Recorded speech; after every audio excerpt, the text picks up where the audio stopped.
అందరికీ నమస్కారం. ఈరోజు మనం చెప్పుకోబోయే కథ మధ్యతరగతి భర్త మూడవ భాగం. కథలోకి వెళ్ళబోయే ముందు మీరు కనుక మన ఛానల్ని ఫస్ట్ టైం చూస్తున్నట్లయితే తప్పకుండా మన ఛానల్ని లైక్ చేయండి, షేర్ చేయండి, సబ్స్క్రైబ్ చేయండి, బెల్ ఐకాన్ క్లిక్ చేసి ఆల్ అనే బటన్ని ప్రెస్ చేయడం మర్చిపోకండి. కథని ఎక్కడ స్కిప్ చేయకుండా వినండి. మరి కథలోకి వెళ్ళిపోదామా? రోజులు గడిచిపోవటం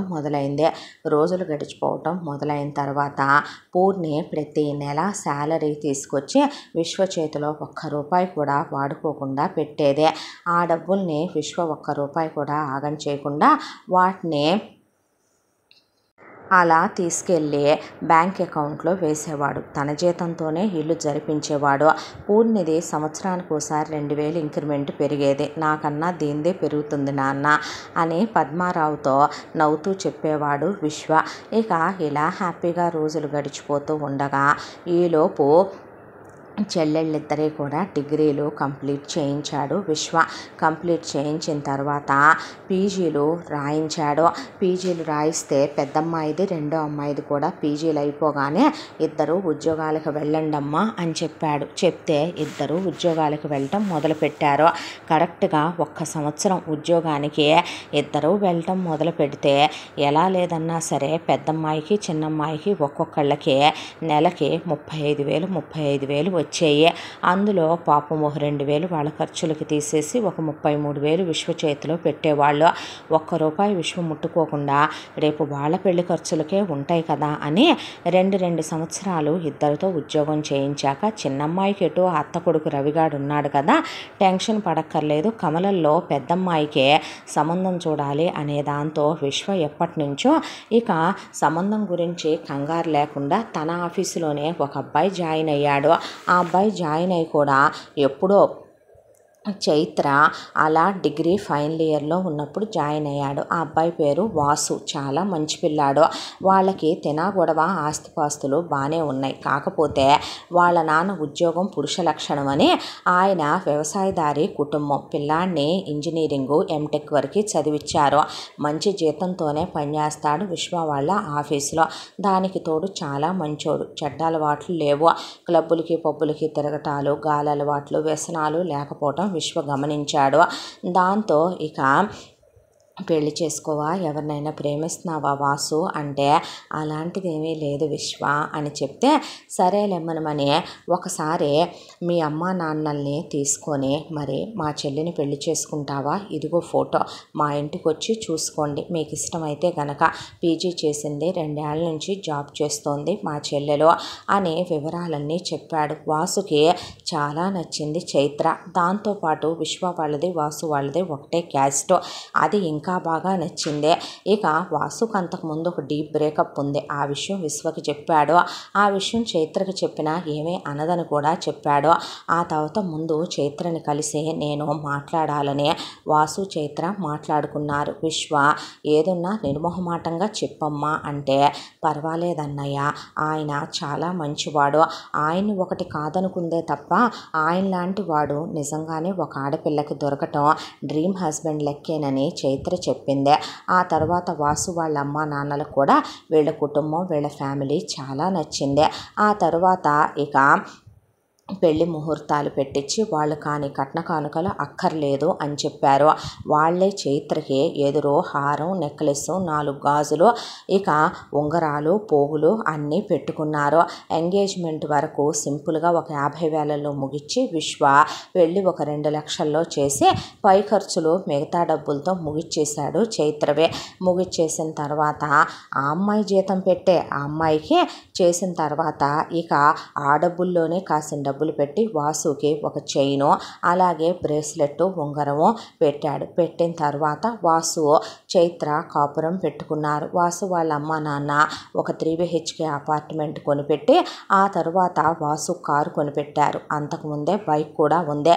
వెంటనే పిల్లల్ని కనొద్దు ఒక 3 ఏళ్ల వరకే అని వాళ్ళ మూడు పెళ్ళాం అనుకొని వాసు చైత్ర చేత ఎటు కూడి చదువుకొని ఉంది కాబట్టి పీజీ వరకు ఉద్యోగానికి పంపించడం ఎందుకు, ఉద్యోగం కన్నా కూడా చైత్రకి క్రియేటివ్ వర్క్స్ అంటే చాలా ఇష్టం.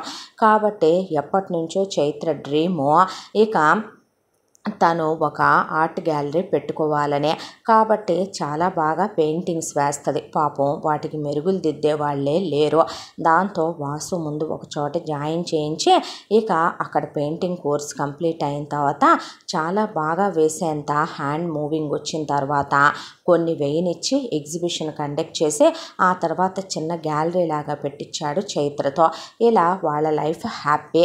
ఇక చిత్ర విషయం, చిత్రకేటు రవి ఉన్నాడు కాబట్టి అమ్మ నాన్న వెళ్ళి అడిగేసి వస్తే పెళ్లి చేద్దాం అనుకుంటూ ఉండగా కరెక్ట్గా అదే టైంకి పద్మారావు అక్క మొగుడు పోయాడనే వార్త వచ్చింది. ఇక వెళ్ళి వాళ్ళిద్దరే నిలబడి అక్క మొగుడు పోయాడు కాబట్టి అక్క ముండ మోసింది కాబట్టి పుట్టింటికి తెచ్చి నిద్ర చేయించి చీర పెట్టి పంపించారు. ఒక మంచి రోజు చూసి మాట్లాడదాంలే, మొగుడిని పోగొట్టుకొని ఉంది కదా, కూతురికి పెళ్ళి అయిపోయి కూతురికి పిల్లలు కూడా, కూతురు బాధ్యత కూడా అయిపోయింది కదా, ఎంతకాలం అంటే ఆ ముద్రష్టపోడున్నాడు మీ మావయ్య, ఇక మనకివ్వాల్సిన డబ్బులే వాళ్ళ దగ్గర మనమే ఒకానొక రోజున 50 లక్షల రూపాయలు ఇచ్చున్నాం కదయ్యా, మన పిల్లని ఊరకనే చేసుకున్నట్టు ఎట్టా వద్దులేమనమని చెప్పి వీళ్ళు ఒక 4-5 నెలలన్నా పొయ్యాక అడుగుదామని కాస్తలా నింపాదిగా ఊరుకున్నారు. ఇలా రోజులు గడిచిపోతూ ఉండగా కాలచక్ర ప్రవాహంలో ఇక విశ్వ పూర్ణే పిల్లల్ని ప్లాన్ చేసుకోరా అని పద్మారావు అడిగితే అప్పుడే కాదు నాన్న, ఇక కాస్త టైం తీసుకుని అని విశ్వ అని రోజుట్లాగానే ఆఫీస్కి వెళ్ళారు. ఆఫీస్కి వెళ్ళిన తర్వాత ప్రశాంతంగా రోజులు గడిచిపోయే ఎవరి జీవితాల్లోనైనా, దట్టు మధ్యతరగతి వాళ్ళ జీవితాల్లో ఏదో ఒక అలజడులు రావటం, ఆ అలజడుల ద్వారానే బహుశా బ్రతుకు విలువ మనకు తెలిసేలా చేస్తాడేమో భగవంతుడు. అలా విశ్వ ఆఫీస్కి వెళ్ళొస్తుండగా విశ్వని అనుకోకుండా ఎవరో కాలేజ్ స్టూడెంట్స్ బాగా తాగేసిండి కారుతో గుద్దేసి ఆపకుండా వెళ్ళిపోయారు. ఇక ఆ రోజు ఓవర్ టైము, దానికి తోడు రాత్రి అయిపోవటం, బయట రోడ్డు మీద ఎవరూ లేకపోవటంతో విశ్వని చూసి పట్టించుకున్న వాళ్ళు లేరు. పూర్ణి ఫోన్ మీద ఫోన్ చేస్తున్నా విశ్వ ఫోన్ తీపోవటంతో ఆఫీస్కి ఫోన్ చేస్తే సారు వెళ్ళిపోయి గంట అయిందమ్మా అని చెప్పిన తర్వాత అలా వెతుక్కుంటూ వెళ్ళేసరికి విశ్వ రక్తపు మడుగులో పడున్నాడు. ఇక గుండె ఆగిపోయినంత పని అయిపోయింది పూర్ణికి. ఇక చైత్రకి చిత్రకి వెంటనే అంబులెన్స్ మాట్లాడి హాస్పిటల్కి తీసుకొని వెళ్ళిన తర్వాత డాక్టర్స్ స్పైన్కి దెబ్బ తగిలిందని, వెన్నెముకకి వెంటనే ఆపరేషన్ చేయాలని, 15 రోజుల కన్నా టైం లేదని, ఆపరేషన్ చేయడానికి దాదాపు 10 లక్షలు ఖర్చు అవుతాయని, పైన ఫిజియోలు కానీ మందులు కానీ ఇంకొక 10 వరకు చేతిలో పట్టుకోవాల్సి వస్తుందని డాక్టర్స్ చెప్పారు. టెస్టులకి వాటికి వీటికి అసలు పూర్ణికి ఏమీ అర్థం కాలేదు. పోలీసులు వచ్చి కేసు ఫైల్ చేసుకొని వెళ్ళారు. అవతల వాళ్ళు ఎవరో ఏంటో, అసలు నేమ్ ప్లేట్లు లేకుండా, నంబర్ ప్లేట్లు లేకుండా ఒకవైపున వాళ్ళ కారులో మాకు దొరకలేదు అది ఇది అని దొంగ మాటలు దొంగ కబుర్లు చెప్పారు. వాళ్ళు డబ్బున్న వాళ్ళ కొడుకులని వీళ్ళకి అర్థమైంది. ఇప్పుడు వీళ్ళు కేసులు పెట్టి పోరాడే ఇక అది ఇది చేయటం కన్నా ముందు మనిషి ప్రాణం నిలబెట్టుకోవాలి. ఏం చేయాలో పూర్ణికి అర్థం కాక వెక్కి వెక్కి ఏడ్చింది. స్కూల్ దగ్గరికి వెళ్తే స్కూల్లో తను లోన్ పెట్టినా అది ప్రైవేట్ స్కూలు, అంతేమీ రావు. పైగా దానికి 1.25 లక్ష రూల్స్ ఉంటాయి అక్కడ. ఏం చేయాలి ఇప్పుడని దిగులతో కూర్చొని కంటికి మింటికి కానకుండా ఏడుస్తుంటే విశ్వ చూస్తే మనిషి లేవలేని స్థితిలో అయిపోయాడు. ఇక పైపెచ్చు వెన్నుపూస కుక్కదానికే కాదు పై దెబ్బలు కూడా బాగానే తగులున్నాయి విశ్వకే. పద్మారావుకి కల్పనకి బ్రెయిన్ పనిచేయలేదు. చైత్ర వచ్చి చూస్తే ఒకవైపున వాసు నేను సాయం చేస్తాను నేను ఇస్తాను అంటే వద్దు బాబు, ఇక అల్లుడి దగ్గర తీసుకునేంత ఇంకా మేము దిగజారిపోలేదయ్యా అన్నాక అలా మాట్లాడతారేంటి మామగారు అంటే, వద్దు బాబు మా డబ్బులు ఆల్రెడీ అత్తయ్యకి 3 ఎకరాల పొలం వాళ్ళ పుట్టింటి వాళ్ళు ఇవ్వాల్సి ఉంది. 50 కాసులు బంగారం 3 ఎకరాల పొలం అక్కడే ఉన్నాయి. నేను మా అక్కయ్యకి ఒక 50 లక్షల రూపాయలు డబ్బులు ఇచ్చే ఉన్నాను. నా పిల్లాడి ప్రాణం కన్నా ఏది ఎక్కువ కాదో, వెళ్ళి అడిగి తీసుకొచ్చి ఆపరేషన్ చేయిస్తామని చెప్పి ఇటు కల్పన పద్మారావు కలిసి ఫస్ట్ పద్మారావు అక్క దగ్గరికి వెళ్ళి, అక్క ఎంతకాలం అంటే బాగున్నాడు, నా డబ్బులు నాకు వెనక్కి ఇవ్వలేదు అన్నావు. నాకు వడ్డీ వద్దు చెడ్డీ వద్దు, కానీ అసలు కూడా నాకు మొత్తం ఇవ్వక్కర్లేదు. నా పిల్లాడి ప్రాణం మీదకి వచ్చింది, ముందు ఒక 20 లక్షలు కావాలి ఇవ్వు, మిగతా 30 లక్షల కింద ఎటు చిత్రని నీ కొడుక్కిచ్చి చేసుకుంటానన్నావు కాబట్టి ఇక ఆ తర్వాత మిగతా విషయాలు మాట్లాడుకోవచ్చు అంటే, అమ్మ కూతుళ్ళు ఇద్దరూ కలిసి కల్పన పద్మారావు మీద పెద్ద పెద్దగా గొంతేసుకొని పడి, డబ్బులా, డబ్బులు లేవు గిబ్బులు లేవు, పో, నా దగ్గర ఎక్కడి నుంచి వచ్చినాయిరా డబ్బులు, మీ బావ ఇచ్చిపోతే ఆ డబ్బులు రేపొద్దున నా కొడుక్కి నా కూతురికి వాళ్ళ భవిష్యత్తుల గురించి ఏం ఆలోచించాలి, వాళ్ళ నాన్న పంపకాలు చేసే పోయాడు, మరి పిల్లని చేసుకుంటానన్నా వదిన, సాల్లేవమ్మా, అడుక్కు తినేదాన్ని దాన్ని నా కొడుక్కి చేసుకోవటం ఏంటి, నా కొడుక్కి నా కూతురు ఆడపడుచునిచ్చి పెళ్లి చేస్తామన్నారు, వాళ్ళు బోల్డంత కట్న కానుకలు కూడా ముట్ట చెబుతామన్నారు, నా దగ్గర రూపాయి లేదు, ఉన్నా నేను ఇవ్వను, ఇది ఇంకా బాగుంది, మీ దగ్గర రూపాయి ఉన్నప్పుడు జాగ్రత్త చేసుకోవటం మీకు చేతగాక ఒళ్ళు బలిసి నీ కొడుక్కి కొవ్వెక్కి యాక్సిడెంట్ అయిందేంట్రా, అతిగతి లేని అడుక్కు తినేదాన్ని కోడలుగా తెచ్చుకున్నావా, పెద్ద కూతుర్ని ఎటో కట్నం తీసుకొని వాడికి ఒకడికి మరగేసి పడకలు మార్చి ఇచ్చి చేశారుగా, మొగుడు పెళ్ళాం కొడుకు కోళ్ళు కలిసే, రెండో దాన్ని కూడా అలాగే ఇచ్చి చేసుకోండి, మా అబ్బాయే తేరగా ఉన్నాడా అనేసరికి ఆయన మేనల్లుడి వైపు చూస్తే, మా అమ్మ ఇష్టమే నా ఇష్టం అన్నాడు వాడు. ఇక మీరు బాగుపడరక్క, పైన దేవుడు అనేవాడున్నాడు, నువ్వెంతకెంతకి సర్వనాశనం అయిపోతావు, ఒకానొక రోజు కష్టంలో ఉన్నావని వచ్చావనే, నా భార్య నాకు 2 ఆడపిల్లలు ఉన్నారనే దాంతో నా బిడ్డల భవిష్యత్తు గురించి ఆలోచించకుండా నీకు అమ్మా నాన్న ఇచ్చిన 2 ఎకరాలు అమ్మి 50 లక్షలు ఇచ్చానే, అందుకు నా చెప్పుతో నన్ను నేను కొట్టుకోవాలి, దేవుడు అనేవాడు ఉంటే నా బిడ్డ బతుకుతాడు, కానీ నువ్వు మాత్రం ఇక్కడి నుంచి కుక్క కన్నా హీనమైన బతుకోవద్దు చూడు నీదని ఆయన గుండె మండిపోయింది. నా పిల్లల్ని నా కష్టార్జితంతో చదివించుకొచ్చుకున్నాను, నా బిడ్డనే, వాడే నా కూతుళ్ళ బతుకులు బాగు చేస్తాడు, పెద్ద పిల్ల జీవితం వాడు కాక ఎవడు బాగు చేశాడు, నా కొడుకు ఎవరికీ అన్యాయం చేయలేదు, నీలాంటి బజారు దాన్నే తోబుట్టువని రక్త సంబంధమని నమ్మి నీకు పిల్లలున్నారని నా పెళ్ళాం ఆ రోజు అందని నిలవ నీడ లేకుండా చేసుకొని మేం పిచ్చోళ్ళులాగా ఉన్న ఆ 2 ఎకరాల పొలం అమ్మి నీకు ఇవ్వకపోతే ఇవాళ నీకింత ఐశ్వర్యం వచ్చేదా, ఏ ఐశ్వర్యం చూసుకొని నీకింత మిత్త వచ్చి నడమంత్రపు సిరి నరాన పుండని విర్రవీగిపోతున్నావో, పైన దేవుడు అనేవాడు ఉండకపోడు, నువ్వు నీ సొమ్ముతో జల్సా చేసుకో, తప్పు లేదు, కోట్లకు పడగలెత్తాక కూడా నా రూపాయి నాకు ఇవ్వకుండా నువ్వు నా పిల్లని నేను చేసుకోమని నిన్ను అడగలేదు, నువ్వే అని పైపెచ్చున నువ్వే ఈరోజు ఇంత దిగజారిపోయిన మాటలు మాట్లాడి నా కూతురికి నేను పడకలు మార్చి పెళ్ళిళ్ళు చెయ్యాలా, ఎవరి బతుకులు ఏంటనేదే రేపు దేవుడు లెక్కలు చూస్తాడు, నీకు ఒక కూతురుందే, అది ఎన్ని పడకలు మారిన తర్వాత నీ అల్లుడికిచ్చి నువ్వు చేశావో ప్రపంచమంతా తెలిసిన విషయమే, నీది ఒక బతుకేనా, నువ్వు కూడా మాట్లాడేంతటి దానివా, మొగుడు చాటు ఇల్లాల్లాగా నటించే నీలాంటి వాటన్నిటినీ తోబుట్టువులమని నమ్మే నాలాంటి వెధవల్ని చెప్పుతో కొట్టాలనే ఆయన యాష్టతతో కడగాల్సిన మాటలన్నీ కడిగి ఇక దుమ్మెత్తిపోసి అక్కడి నుంచి కల్పనని తీసుకొని కల్పన వాళ్ళ అన్నయ్య అయిన వెంకట్రావు దగ్గరికి వెళ్తే, మా అబ్బాయి ప్రాబ్లంలో ఉన్నాడు, ఇలా నా 3 ఎకరాలు నాకు ఇచ్చేయి అన్నయ్య, నా 50 కాసులు నాకు ఇచ్చేయని కల్పన అడిగితే, ఇంకెక్కడ 50 కాసులు, బంగారం మేము ఇంట్లో ఉంచాం, దొంగలు పడ్డారు, బంగారం పోయింది అన్నాడు వెంకట్రావు. నా 3 ఎకరాలైనా నాకు ఇవ్వరా అని అడిగింది కల్పన. అడిగితే, ఇంకెక్కడ 3 ఎకరాలు, ఆ పొలం రోడ్డు కట్టింగ్లో వెళ్ళిపోయింది, గవర్నమెంట్ వాళ్ళు ఎకరానికి 10,000 చొప్పున ఇదిగో 30,000 చేతిలో పెట్టారు, నేనే వచ్చి ఇద్దామనుకుంటున్నానని కల్పన చేతిలో 30,000 పెట్టాడు వెంకట్రావు. ఇక కల్పన, నువ్వున్నావు చూసావా, అమ్మా నాన్నలు ఉన్న నాళ్ళు వాళ్ళకు ఒంట్లో బాగోదులే, ఇక నువ్వేదో నన్ను చూస్తావులే అనుకున్నారు, నీకెంతరా వాళ్ళు అప్పచెప్పింది, వాళ్ళు 50 ఎకరాల పొలం నీకు ఇచ్చి అమ్మ స్త్రీధనం 3 ఎకరాలు నాకు ఇమ్మందే, పెద్ద పెద్ద సంబంధాలు డబ్బున్నోళ్ళు నన్ను చేసుకుంటామంటే వాళ్ళు కట్నాలు అడుగుతారని వచ్చిన ప్రతి సంబంధానికి నాకు నేను చెడిపోయానని, కాలు జారానని, కడుపులు చేయించుకున్నానని, రోగిష్టిదాన్నని, దీర్ఘకాలిక రోగాలున్నాయని పుకార్లు పుట్టించి సంబంధాలు చెడగొట్టావు.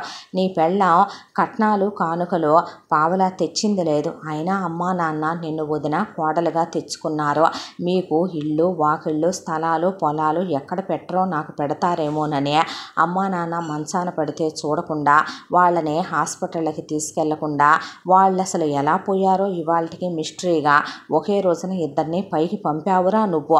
ఆ తర్వాత ఎన్నో అక్రమాలు అన్యాయాలు చేసి సంపాదించావు.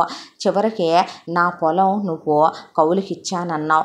ఆ తర్వాత నా మొగుడు నా ఆడపడుచుకు డబ్బు పెట్టి ఆయన అమాయకత్వంతో పోగొట్టాడు కాబట్టి తర్వాత ఇస్తానన్నావు. నా మొగుడు దేవుళ్ళంటోడు కదా, నిన్ను పెళ్లి చేసుకున్నందుకు నేను ఎంత ఇమ్మనమని ఖరీదు కట్టి అడగటం ఏంటే పిచ్చిదానా అని ఆ మానవుడు ఏ రోజు అడిగింది లేదు.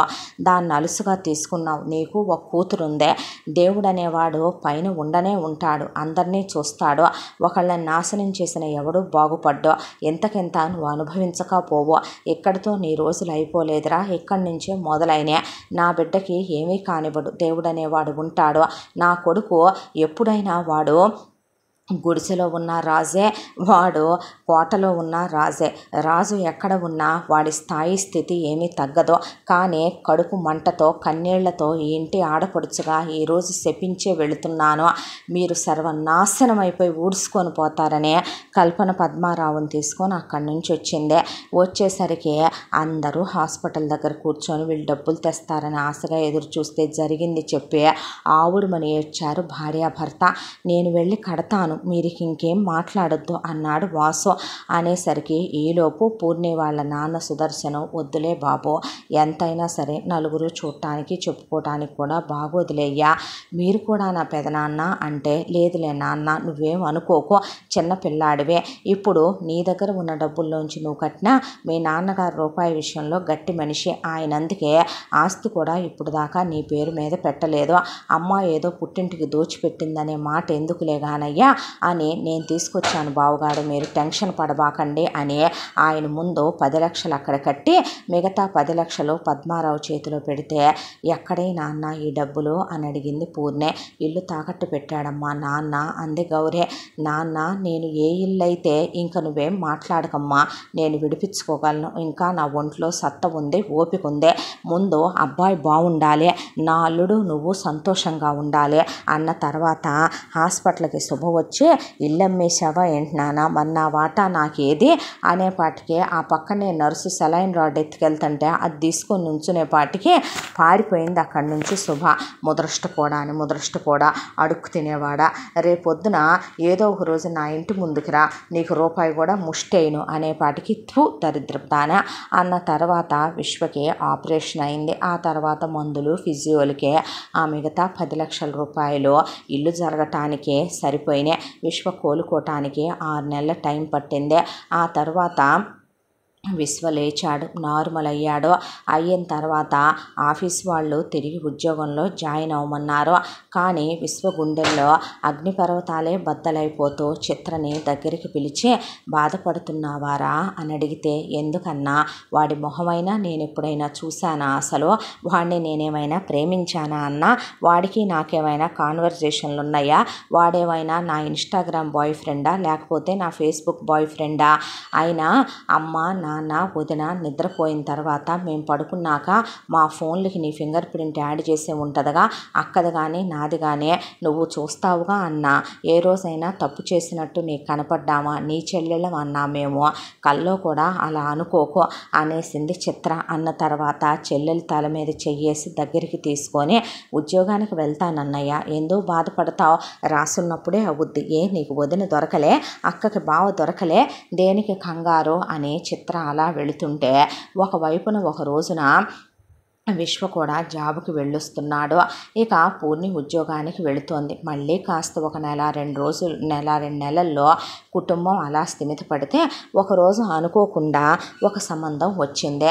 ఆ సంబంధం వస్తే ఎవరా అని చెప్పి, ఇక ఎవరండి మీరు అని పద్మారావు అడిగితే, చిత్ర డిగ్రీ చదివేటప్పుడు పక్క కాలేజీలో మా అబ్బాయి ఇంజనీరింగ్ చదువుతున్నాడని, అమ్మాయిని అప్పటి నుంచి మా అబ్బాయి చూస్తున్నాడని, మా అబ్బాయి అప్పటి నుంచి అమ్మాయిని అమ్మాయిని ప్రేమిస్తున్నానని చెప్పినా అమ్మాయి ఎక్కడ అబ్బాయికి చనువివ్వలేదని, ఆ తర్వాత మా వాడు MBA చేశాడని మా వ్యాపారమే చూసుకుంటున్నాడని, అమ్మాయిని తప్ప ఎవరిని చేసుకోనని ఎన్ని సంబంధాలు వచ్చినా ఈ ఎదవ ఆ విషయం మాకు చెప్పకుండా సంబంధాలన్నీ చెడగొట్టు కూర్చుంటుంటే నిన్న గట్టిగా పట్టుకొని అడిగితే చెప్పేపాటికే ప్రాణం అక్క ఈరోజు మీ పిల్లని అడుగుదామని వచ్చామండి అనేపాటికే విశ్వ చిత్ర వైపు అలా చూస్తే చిత్ర అలా నిలబడింది. ఏమ్మా ఇష్టమేనా, చేసుకుంటావా అని అడిగాడు విశ్వ. నీ ఇష్టం అన్నయ్య, నాన్నిష్టం అనేసింది. అన్న తరువాత వాళ్ళ గురించి పర్సనల్గా ఎంక్వైరీ చేస్తే అబ్బాయి నిజంగా కడిగిన ముత్యం, చాలా మంచోడని తెలిసిందే. చిత్రతో తప్ప ఎవరితో లవ్ అనేది కూడా లేదు. నిజం చెప్పాలంటే వాళ్ళు చాలా ఉన్నవాళ్లే వాసు వాళ్ళలాగా. ఇక కాకపోతే వాసు జాబ్ చేయాలి వాళ్ళ నాన్నకే, చిత్ర మొగుడు బిజినెస్ చేయాలి వాళ్ళ నాన్నకే. ఇక వాసు వాళ్ళు ఇద్దరు కొడుకులు, చిత్ర వాళ్ళ ఆయన అసలు అమ్మా నాన్నలకి పుట్టక పుట్టిన ఒక్కడే కొడుకు. ఇంకేమని చెప్పి పిల్లనిచ్చే ఎంగేజ్మెంట్ చేసి పెళ్లి చేసి అత్తారింటికి పంపించేశాడు విశ్వ. ఆడపిల్లలిద్దరు లైఫ్లు సెటిల్ అయిపోయినాయి. పెద్దమ్మాయి గర్భవతి అయింది. అమ్మసాలు వచ్చి పెద్ద పిల్లకి ట్విన్స్ పుట్టుకొచ్చి దట్టు పాప బాబు పుట్టారు. వాళ్ళ అత్తగారు వాళ్ళే పురుళ్ళు పుణ్యాలు చూసుకున్నారు. విశ్వకి ఒంట్లో బాలేదనే దాంతో చిత్రకు అసలు పెళ్ళైన వెంటనే ప్రెగ్నెన్సీ వచ్చి ట్విన్స్ పుట్టి ఇద్దరు పాపలే పుట్టారు. వాళ్ళమ్మలాగా హ్యాపీ. ఆ అమ్మాయి లైఫ్ కూడా సెటిల్ అయిపోయింది. ఇక విశ్వ ఆలోచిస్తూ ఉంటే మనసంతా అల్లకల్లోలంగా అనిపించింది. అమ్మా నాన్నలు వెళ్ళటం, అవమానపడటం, చెల్లెల్ని ఇలా మాట్లాడటం, మంచంలో ఉన్నాడన్న మాటే కానీ అన్నీ విన్నాడు తను. అత్తామామలు డబ్బులు తీసుకొచ్చి ఇవ్వకపోతే ఈరోజు తమ పరిస్థితి ఏంటి? మరొక విషయం, పాపం మామగారు ఈ వయసులో కష్టపడి ఆ ఇంటి మీద తీసుకొచ్చిన అప్పు వడ్డీలతో సహా కట్టడం అంటే మాటల? తమ ఉద్యోగాలు తమ చూసుకుంటే ఇదివరకు ఇట్లాగానే జీతం వస్తుంది, పొన్నిది తీసుకెళ్ళి పక్కన పడేస్తున్నాడు. కానీ వాటితో ఇల్లు గడుస్తుందా? ఈ ట్యూషన్లతో ఎంతవరకు నెట్టుకొస్తాడు? దాంతో విశ్వ ఎప్పటి నుంచో అనుకుంటున్నటువంటి ప్లాన్కి అప్పుడు తెరలేపాడు. అందులో ఒకటి, పూర్ణి డబ్బులు ఎంతకాలంగా కూడా బ్యాంకులో వేస్తున్నాడనే అందరు అనుకున్నారు. కానీ ఆ డబ్బుల్ని విశ్వ మ్యూచువల్లో కట్టుకుంటూ వచ్చాడు. అవి బాగానే పెరిగినాయి. ఆ పెరిగిన డబ్బుల్ని డ్రా చేశాడు. ముందు అసలు తనెవరికి ఏమీ చెప్పాలనుకోలేదు. ట్రావెల్స్ పెట్టాలనేది విశ్వ కోరిక. దాంతో ముందు వెళ్ళి కార్లు సెకండ్ హ్యాండ్యే మంచిగా ఉన్న ఇంజన్లు అవి చూసి మెకానిక్తో చెక్ చేయించి మరీ ఆ కారుల్ని తీసుకున్న తర్వాత వాటిని నీట్గా పెయింట్ చేయించి ఆ తర్వాత వాటికి ఏ ప్రాబ్లం లేకుండా క్లియరెన్స్ తీసుకున్న తర్వాత వాటికి పూర్ణి ట్రావెల్స్ అని పేరు పెట్టి ముందు కార్లు తీసుకొచ్చి అక్కడ ఆపిన తర్వాత అమ్మ నాన్నని ఇక చెల్లెళ్ళ భర్తల్ని పూర్ణిని రమ్మనమని ఆ తర్వాత కొబ్బరికాయ కొట్టమని చిన్న ఆఫీస్ లాగా ఓపెన్ చేశాడు విశ్వ. ఓపెన్ చేస్తే నా పేరా, ఇది మందా అని పూర్ణి నోరు తెరిస్తే ఎక్కడైరా డబ్బులు అని అడిగాడు పద్మారావు. దాని కష్టార్జితమే నాన్న, 12,000కి ఉద్యోగంలో చేరింది కదో, చేరిన తర్వాత 7 సంవత్సరాలు ఉద్యోగం చేసిందిగా, ఆ తర్వాత ఇప్పుడు 1 సంవత్సరం 8 ఏళ్ళు కదా నాన్న, దాని జీతం సంవత్సరానికి 2,000 ఇంక్రిమెంట్ యాడ్ అవుతూ వచ్చిన వాటిని మ్యూచువల్లో కట్టుకుంటూ వచ్చి డ్రా చేసి స్టార్ట్ చేశాను నాన్న. ఇలా 4 కార్లతో మొదలు పెట్టాను అన్నాడు విశ్వ. అనేసరికి పోన్లేయ్యా అన్నాడు పద్మారావు. ఇక వాళ్ళ ముగ్గురే ఉన్నారేంటి డ్రైవర్లో, 4వది మీ ఆయన ఉన్నాడుగా, అదేంటి నువ్వెళ్తావా డ్రైవర్గా అంది పూర్ణి. మరి ఏమే నీ మొగుడు బైక్ కూడా లేకుండా కాళ్ళతో నడుచుకుంటూ సిటీ బస్సుల మీదను సర్వీస్ ఆటోల మీద వెళ్తే తప్పు లేదు, కానీ మన కారులో మనం హాయిగా ఏసీలో వెళ్తే తప్ప ఏంటి? అలా ఒక డ్రైవర్ జీతం మిగులుద్ది, నష్టమేమీ లేదులే కానీ అని విశ్వ జాబ్ మానేశాడు. మానేసిన తర్వాత ఒకవైపున ట్రావెల్స్ లాగా పెట్టి అది రన్ చేసుకొచ్చుకుంటూ ఇక ఇంట్లో పూర్ణి స్కూల్కి వెళ్ళి ఉద్యోగం చేసేస్తూ ట్యూషన్లో రన్ చేసుకుంటూ వస్తోంది. ఎందుకు అని విశ్వ అన్న, ఏం పర్వాలేదు నువ్వేం మాట్లాడకు అనే ఒకవైపున ఇంటి ఖర్చు అలాగే అత్తమావల మందుల ఖర్చులు వాటిని పూర్ణి చూసుకోవటం మొదలుపెట్టింది.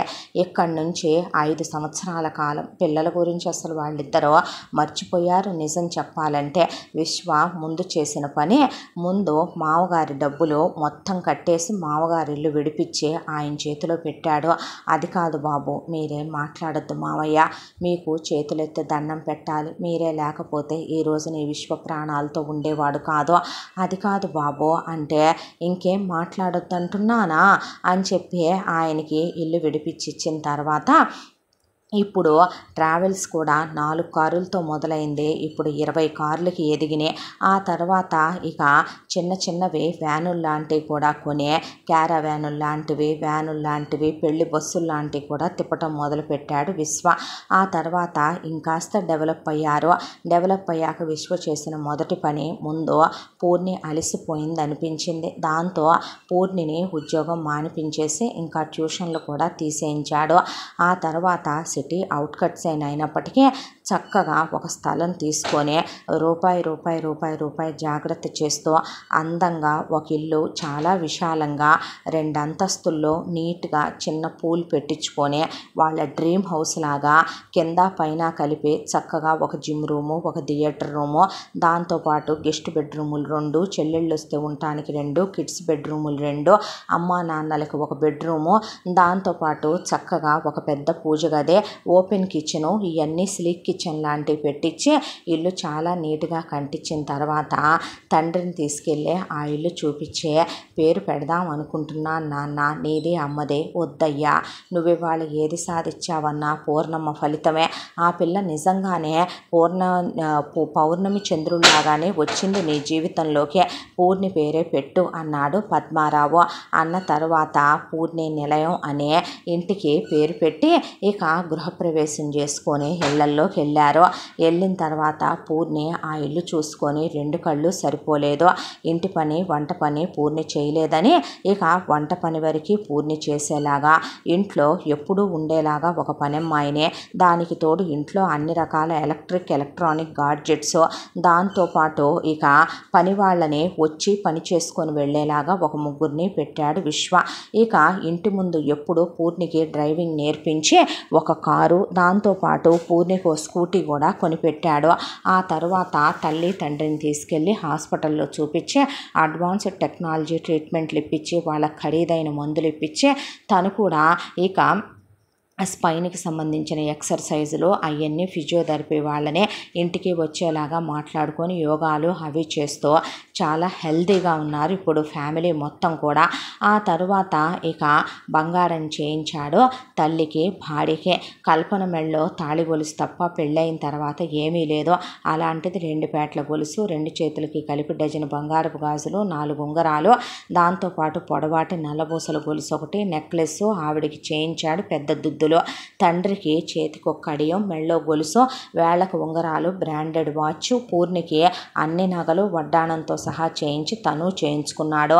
చెల్లెళ్ళకి పెళ్లిలో కూడా ఏమీ పెట్టలేదనే దాంతో ఇక వాళ్ళ అత్తగారు వాళ్ళు అడక్కపోయినా తను పెట్టకపోవటం సంస్కారం కాదనుకొని చెరుకు 25 కాసులు బంగారం, చెరుకు 25 లక్షల రూపాయలు పెట్టి ల్యాండ్లు కొని వాళ్ళకి అవి పిలిచి ఇచ్చేశాడు. వద్దని వాళ్ళ మొగుళ్ళన్నా మీరు ఇంకేం మాట్లాడటానికి వీల్లేదని వాళ్ళకు కూడా చెరుకు గొలుసు, ఉంగరము, బ్రేస్లెట్లు చేయించి పిల్లలకి కూడా గొలుసులు మెళ్ళో వేశాడు 4గురికి.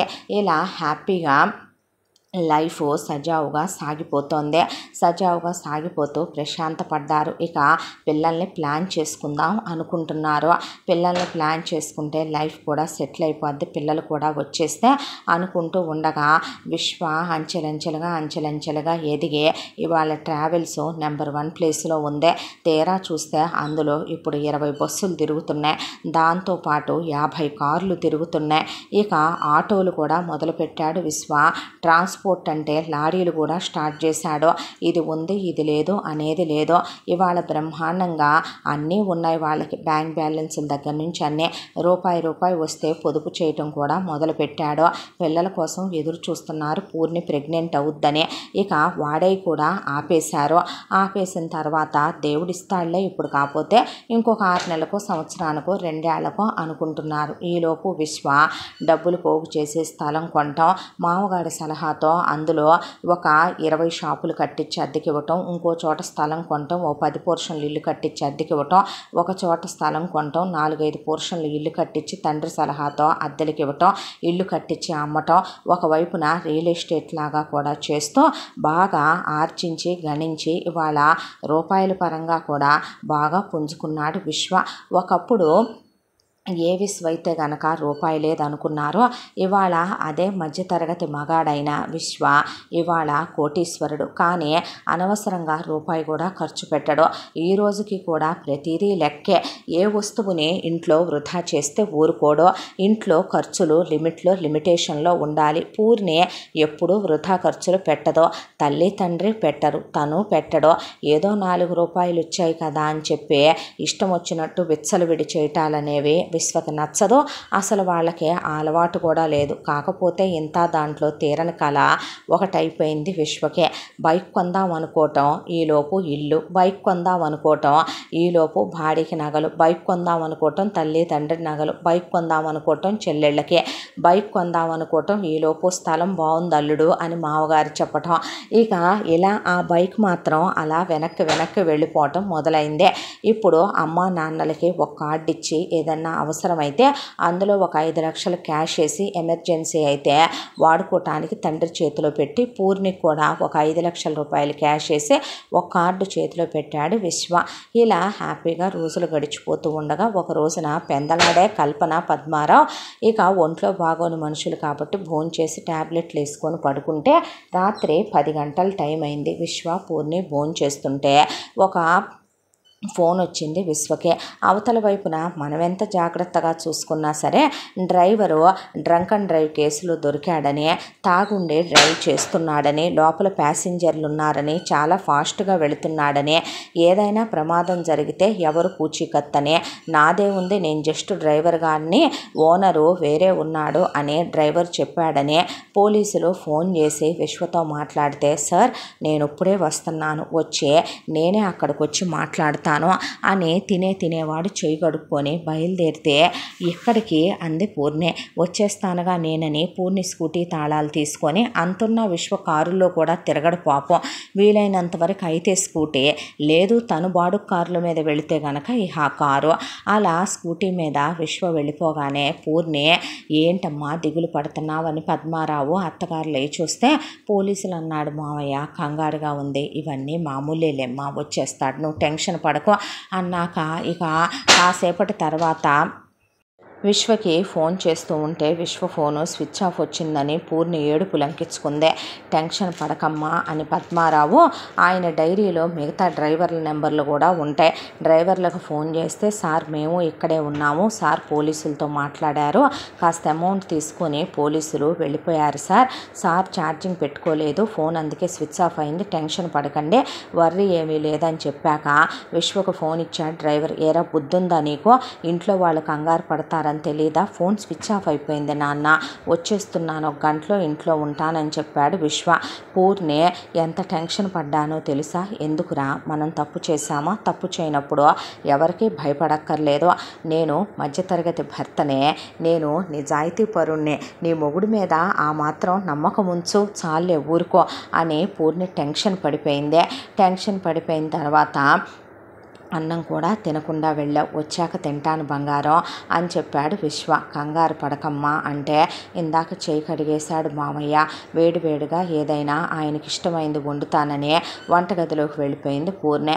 అమ్మ నా గుండె దడ ఇప్పటికి తగ్గింది, ప్రతిదానికి నువ్వెందుకే దడలు తెచ్చుకుంటావు అని పద్మారావు, వేసుకో బీపీ బిళ్ళ అరకుండా పడుకో వెళ్ళి అన్నాడు ఆయన. అన్న తర్వాత హాయిగా ఏసీలో పడుకోవటానికి కూడా నెప్పే నీకు పనికి మాలిందానా అన్న తర్వాత వస్తున్నాపా నేను కూడా అని ఆయన కూడా అన్న తర్వాత అబ్బాయి వచ్చాక వెళ్ళి పడుకుందాంలే, ట్యాబ్లెట్ వేసుకున్నాను అమ్మ పూర్ణే అంటే చెప్పండి అత్తయ్య, కాసిన ఏదైనా నీరసంగా ఉంది తాగటానికి ఇవ్వంటే పాలు కలిపిస్తే అసలు దడలు తెచ్చుకోవటం నీరసాలు తెచ్చుకోవటం నీ అమ్మ కడుపు మాడ అన్నాక మీరు తీసుకోండి మావయ్య అని పాలు కలిపించింది ఇద్దరికే.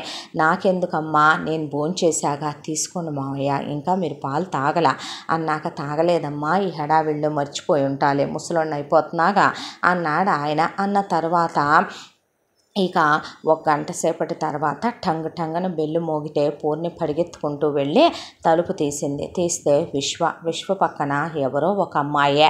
పద్మారావు, కల్పన అలా లేచి నిలబడ్డారు. చూస్తే ఆ అమ్మాయి వెంకట్రావు కూతురు జీవిత.